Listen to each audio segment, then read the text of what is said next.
Recognizing the member for Richmond South Centre.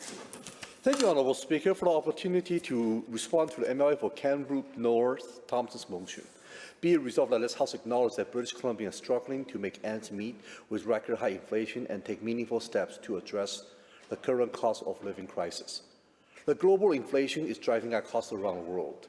United States, European Unions, and many other nations are still struggling under the weight of global inflation pressure. British Columbians are to experience the overwhelming global inflation pressure as well. My wife and I often discuss how our grocery bills are suddenly increasing. Despite our regular effort to progressively reduce items in our shopping cart, we're still seeing our grocery bill getting bigger and bigger. We're also reducing unnecessary and luxury items in hope to rein in the expense category of our budget sheet. Yet, in reality, my wife and I are in a position of privilege. Like all British Columbians, my family and I also struggle under the global inflation pressure, and like many British Columbians, I too am grateful to the measures our government has so far introduced to help British Columbians alleviate the weight of the global inflation pressure. For starters, as a family of four with two under two, my family also benefits from the childcare savings. British Columbians can count on childcare savings that provides up to $5,500 a month or $6,600 a year per child. Our government further boosted the BC family benefit up to $3,500 for a family with two children for the first 3 months of 2023. This increase will give BC families with two children up to approximately $2,600 per year in child BC family benefit. Our government also supports families in need with back-to-school expenses, like school supplies and meals. For families with children under 12, our government also introduced free transit, which can translate to $650 per year per child. Although there's much more work to do, our government is committed to support British Columbian families in meaningful, concrete, and comprehensive ways. Global inflation pressure amplifies its punishment effects on the most vulnerable British Columbians as well. For low-income seniors will benefit from the maximum climate action tax credit boost by $164 per adult. Our government also doubled the senior supplements, the first increase in the history of the benefit.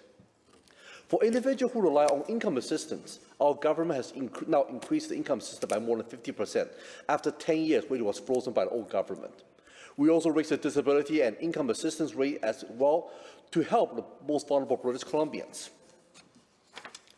Our government has continued to find ways to reduce costs of living for British Columbians.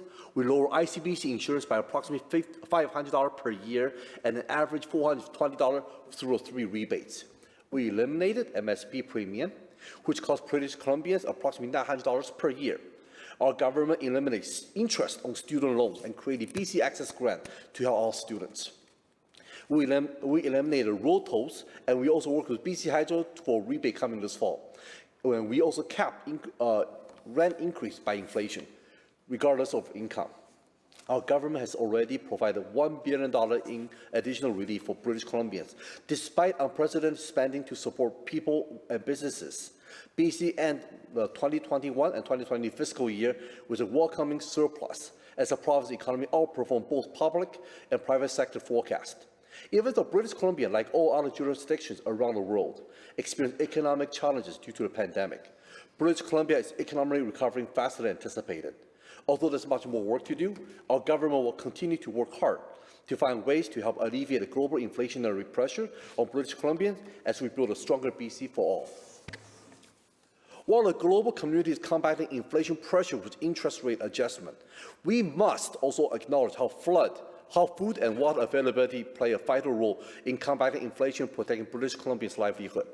While the global community continues to experience irregular, unprecedented drought, flood, fire, heat rising, and cooling events, British Columbians are recently again reminded how the devastating flood, wildfire, drought, heat, and agricultural pest proliferation are severely impacting our food and water security. The scale of the climate emergency we're living through that demands our action to be urgent and determined. Through Clean BC, our government is setting ambitious climate action targets. Our government is collaborating with partners, industry, and local governments to take actions.